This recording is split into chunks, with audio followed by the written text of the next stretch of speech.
Maira mlango wa 25 mstari wa kwanza hadi wa 22. Anamba, ewe Bwana, ninakupa roho yangu, ewe Mlungu wangu, nizakukuluhirawe, usiniriche nikaibika, usiniriche maadui yangu makafairwa kushindwa kwangu, usimriche kukuluhiraya akaibika, ela mandaibika osimario manakuasi bila sababu, nionyesa ngiraso.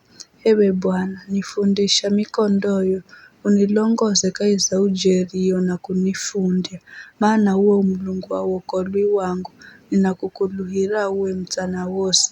Ewe Bwana, kumbukira bazizo na mahenzogo gasigogoma, maana vizho nija hangu kare. Usikumbukire dhambi ya makosa ga ujana wangu, nikumbukira kulingana na mahenzogo gasigogoma, kwa utuwa udzo wapako ewe Bwana.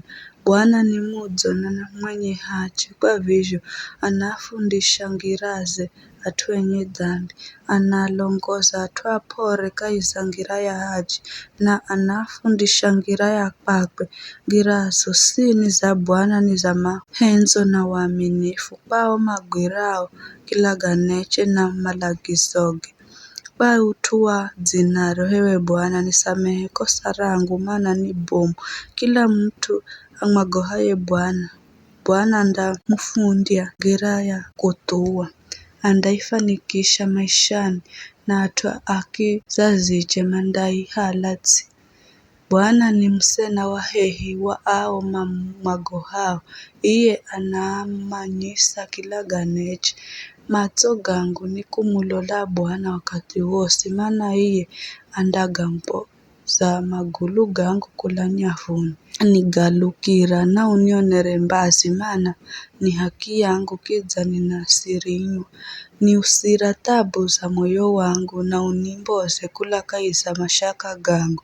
Galole mateso gangu na tabu yangu, na uisamehe dhambi zangu sosini. Lola jo maadui yangu marisho anje, na jo madzijo nimena vivi, karende maisha gangu na uniokole.